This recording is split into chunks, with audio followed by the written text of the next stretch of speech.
Good morning students. आज मैं फिर नाइन्थ क्लास की क्षितिज के हम चैप्टर फर्स्ट जो पढ़ रहे थे उसी को आगे बढ़ाएंगे। और इस चैप्टर का आज हम लास्ट पेज लगभग इसको एंड करेंगे, इस कहानी को। कल तक हमने पिछली वीडियो में पढ़ा था कि जो हीरा और मोती जो दोनों बैल थे जो काजी हाउस में जो बंद थे, वहाँ उनकी नीलामी के लिए लोग आए हुए हैं उन्हें ख़रीदने के लिए। उनमें से एक दड़ियल व्यक्ति, कि हम यहाँ पढ़ रहे थे इसको, कि सहसा एक दड़ियल व्यक्ति दाढ़ी वाला जिसकी आंखें लाल थीं और मुद्रा यानी उसका भाव अत्यंत कठोर था, वो आया और दोनों मित्रों के कूल्हों में यानी पैरों के जो पिछला भाग होता है उनका ऊपर का, उसमें उंगली गोद कर, मीन्स उन्हें उंगली चुभो कर, या उन्हें हम कह सकते हैं टटोल कर मुंशी से बात कर रहा था। उसका चेहरा देखकर उनको अंतर्ज्ञान से दोनों मित्रों के दिल कांप उठे कि वह कौन है और उन्हें क्यों टटोल रहा है।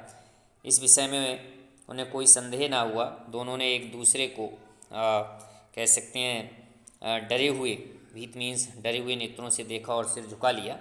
आज हम इसी में आगे पढ़ेंगे। इसके तभी क्या हुआ कि हीरा ने, उन्होंने जो अपने मन में जो उनके विचार आए, तो हीरा ने कहा कि गया कि घर से नाहक मीन्स बेकार भागे, अब जान ना बचेगी। तो मोती ने अश्रद्धा मीन्स अनादर हम कह सकते हैं, अनादर के भाव से उत्तर दिया। कहते हैं भगवान सबके ऊपर दया करते हैं, उन्हें हमारे ऊपर क्यों दया नहीं आती। तो हीरा ने कहा भगवान के लिए हमारा मरना जीना दोनों बराबर हैं। चलो अच्छा ही है, कुछ दिन उसके पास तो रहेंगे। एक बार भगवान ने उस लड़की के रूप में हमें बचाया था, क्या अब ना बचाएंगे, ये हीरा ने कहा। तो मोती ने कहा ये आदमी छुरी चलाएगा देख लेना। यानी मोती ने हीरा से कहा कि ये व्यक्ति जो दाढ़ी वाला जो उन्हें खरीदने के लिए देख रहा है, ये व्यक्ति उन पर छुरी चलाएगा देख लेना। तो हीरा ने कहा तो क्या चिंता, मांस खाल सींग ही सब किसी न किसी काम आ जाएंगे। और इस तरह से नीलाम हो जाने के बाद दोनों मित्र उस दड़ियल के साथ चले। दोनों की बोटी बोटी काँप रही थी, यानी अंग अंग उनका काँप रहा था। बेचारे पाँव तक ना उठा सकते थे, यानी इतने कमज़ोर थे कि वैसे वो चल फिरने में भी असमर्थ लग रहे थे, इतने कमज़ोर हो गए थे। पर भय यानी डर के मारे गिरते पड़ते बेचारे उसके साथ भागे जा रहे थे। क्यों भागे जा रहे थे? क्योंकि जरा भी चाल धीमी होने पर वह जोर से डंडा जमा देता, यानी जोर से उन पर एक डंडा मार देता था। अब राह में यानी रास्ते में गाय बैलों का एक रेवड़ कहते हैं पशुओं का झुंड, उन्हें हीरा मोती को उन्होंने रास्ते में जब वो जा रहे थे, उस दड़ियल जो उन्हें खरीद कर ले जा रहा था उसके साथ, उन्होंने देखा पशुओं का झुंड जो था वो हरे हरे हार मीन से हरे हरे जंगल में चरता नजर आया, यानी घास चर रहे थे। सभी जानवर बहुत ही प्रसन्न थे, चिकने चपल, कोई उछलता, कोई आनंद से बैठा। पागुर कहते हैं जुगाली करना, यानी ये पशुओं की एक प्रक्रिया होती है, एक क्रिया होती है। जो भी उन्होंने चारा निगला है उसको दोबारा से हजम करने का एक तरीका होता है, जुगाली करना। तो वो कर रहे थे, यानी कुछ पशु उसमें उस झुंड में पशुओं के सभी जानवर बड़े प्रसन्न थे, बड़े ही चंचल थे, बड़े चिकने तंदुरुस्त थे। कोई उछल कूद कर रहा था तो कोई बैठा हुआ जुगाली करता था। कितना सुखी जीवन था इनका, पर कितने स्वार्थी हैं ये। यानी वो दोनों सोचने लगे कि ये कितने स्वार्थी हैं सब, किसी को चिंता नहीं कि उनके दो भाई बधिक के हाथों कैसे बधिक के हाथ पड़े कैसे दुखी हैं। अर्थात दोनों उन जो दूसरे पशुओं का झुंड था उनके लिए उन्होंने कहा है कि ये भी कितने स्वार्थी हैं कि उनके यानी अर्थात हम दोनों हीरा और मोती उनके दो भाई इस बधिक के हाथ पड़े हैं। बधिक कहते हैं वध करने वाला, पशुओं को वध करता है, जो उन्हें मारता है, उसके हाथ पड़े हुए हैं। और फिर भी इन्हें हमारी कोई चिंता नहीं। तभी क्या हुआ, सहसा यानी अचानक दोनों को ऐसा मालूम हुआ कि ये परिचित रहा है, यानी ये जो रास्ता है जिस पर वो दाढ़ी वाला व्यक्ति उन्हें लेकर जा रहा था, उन्हें हीरा और मोती को ये आभास हुआ कि ये रास्ता जो है वो जाना पहचाना है। हाँ, इसी रास्ते पर, तो उन्होंने दूसरे ने, उनके साथी हीरा ने कहा कि हाँ इसी रास्ते पर गया, उन्हें ले गया था, यानी गया झूरी के यहाँ से उसी रास्ते पर ले गया था। देखिए वही खेत, वही बाग, वहाँ वह गांव लगे, कह सकते हैं हम, यानी उन्हें जो कहना चाहिए जो रास्ता था वो उनका जाना पहचाना लगने लगा। वही खेत, वही बाग, वही गांव मिलने लगे उन्हें उस रास्ते पर। और प्रति क्षण मीन्स हर क्षण उनकी चाल जो थी वो तेज़ होने लगी, और सारी थकान, सारी दुर्बलता, यानी सारी रास्ते की थकान और दुर्बलता मीन्स कमजोरी, वो सब गायब हो गई। आहा, उन्होंने कहा आहा ये लो, अपना ही हार आ गया। अपना ही हार मीन्स उनका अपना क्षेत्र, जहाँ वो झूरी के रहते थे पास में, उसी का क्षेत्र, इसी कुएं पर हम पुर चलाने आया करते थे। यानी उन्होंने कहा इसी कुएं पर, कुआं तो जो होता है पानी का, पुर कहते हैं, पानी खींचा जाता है, एक कुएं से पानी खींचने का एक साधन होता है, उसे चलाने आया करते थे, और यही कुआं है। तो मोती ने कहा कि हमारा घर नगीच है, नगीच मीन्स पास में है, यानी कह सकते हैं नज़दीक है हमारा घर। हीरा बोला भगवान की दया है, यानी हीरा ने कहा भगवान की दया है। तो मोती ने कहा मैं तो अब घर भागता हूँ। तो हीरा ने कहा ये जाने देगा?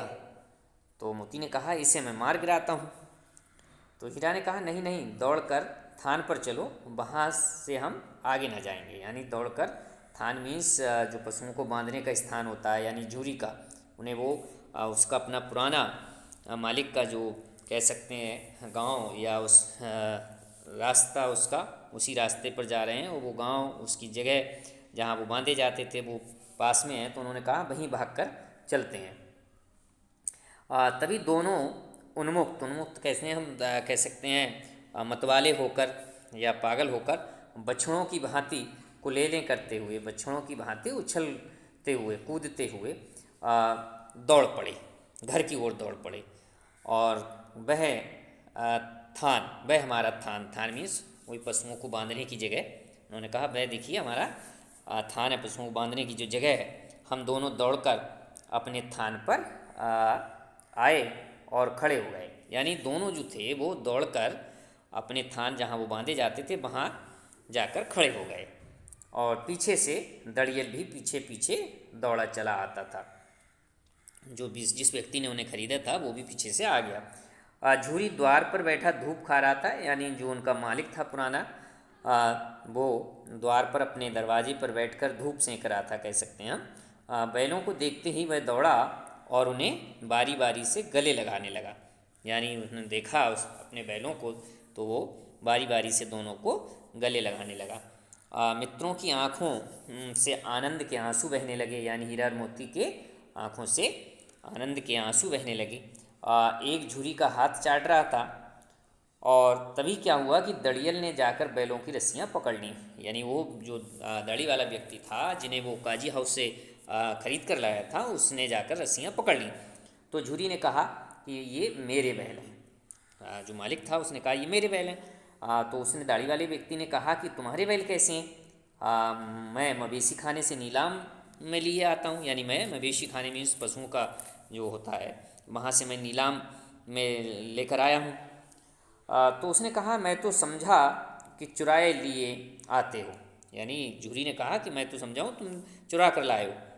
और उसने कहा चुपके से चले जाओ, मेरे बैल हैं, मैं बेचूंगा तब बिकेंगे ना, किसी को मेरे बैल नीलाम करने का क्या अख्तियार है? यानी ये मेरे बैल हैं, जब मैं इन्हें बेचूंगा तब बिकेंगे, दूसरे को किसी को मेरे बैल नीलाम करने का क्या अधिकार है?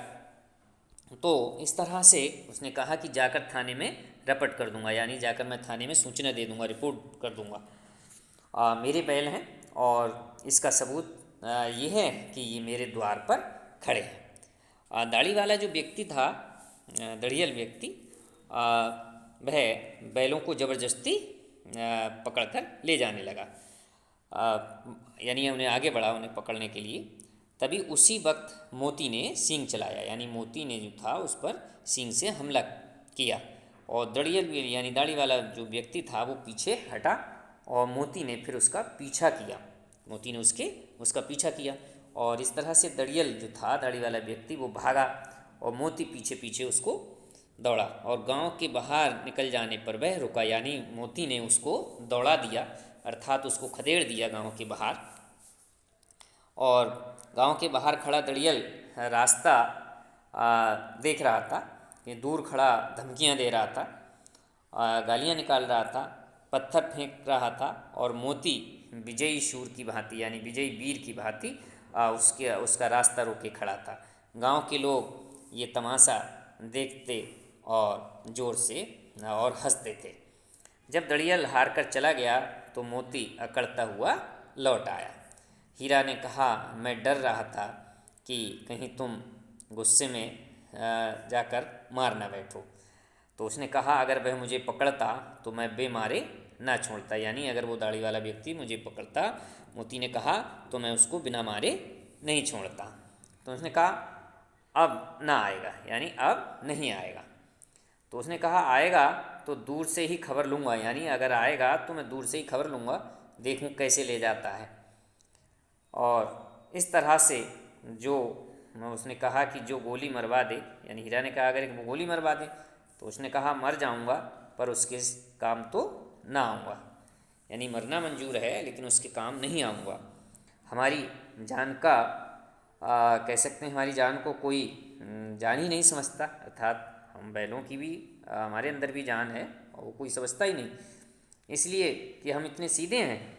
ये देखिए यहाँ इस तरीके का ये जो वाक्य यहाँ जो कहा गया है, ये हम भारतीयों के लिए भी इस तरह से, मैंने जो पीछे भी इस चैप्टर में पढ़ा है, हमने आपको पढ़ाया था कि हम भारतीयों की जो अफ्रीकन या अमेरिकन या जो दूसरे देशों में जो हम भारतीयों की स्थिति है कि हम भारतीय इतने सीधे हैं कि उनका कोई आदर नहीं करता और कह सकते हैं हम उन पर इसीलिए अन्याय अत्याचार होते हैं क्योंकि हम भारतीय इतने सीधे हैं। तो ये बैलों के माध्यम से फिर वही कहा गया है ये कि हमारी जान को कोई जान ही नहीं समझता, इसलिए कि हम इतने सीधे हैं। जरा अब क्या हुआ कि जरा सी देर में, थोड़ी ही देर में नांदों में, नांद मीन्स वही जो खाने का उनका पात्र होता है, उसमें भूसा चोकर दाना भर दिया गया और दोनों मित्र खाने लगे। झूरी खड़ा दोनों को सहला रहा था और 20 लड़के, यानी गांव के बहुत 20 लड़के ये तमाशा देख रहे थे और सारे गांव में उत्साह कहते हैं उत्सव सा मालूम होता था। उसी समय घर की मालकिन जो थी वो आई और उसने दोनों के माथे चूम लिए। तो इस तरह से ये हीरा और मोती की कथा थी, ये कहानी थी। इसके माध्यम से मुंशी प्रेमचंद जी ने अनेक नीति विषय इस कहानी के माध्यम से उठाए हैं। इसमें हम भारतीयों की स्थिति के बारे में, उनका भारतीयों का किस तरह अनादर होता है विदेशों में, उसके बारे में बताया, क्यों कि हम भारतीय सीधे हैं। दूसरा ये परोक्ष रूप से इस चैप्टर में आज़ादी की ओर भी संकेत किया गया कि आज़ादी जो है वो आसानी से नहीं मिलती, उसके लिए संघर्ष करना पड़ता है। ये भी इसमें विषय था। दूसरा इसमें एक और लेखक ने कह सकते हैं हम एक मैसेज समेटने की कोशिश की या देने की कोशिश की कि पशुओं के साथ में जो कृषक होता है, किसान होता है, उसका अपने पशुओं के साथ में कितना भावनात्मक संबंध होता है और साथ में पशु भी अपने मालिक को उसी तरह प्यार करते हैं। तो इस तरह से ये चैप्टर यहीं पर आज फिनिश होता है, ख़त्म होता है और इस तरह से हमारा ये चैप्टर कंप्लीट हुआ। तो नेक्स्ट अगली वीडियो में मिलते हैं एक नए चैप्टर के साथ। तब तक के लिए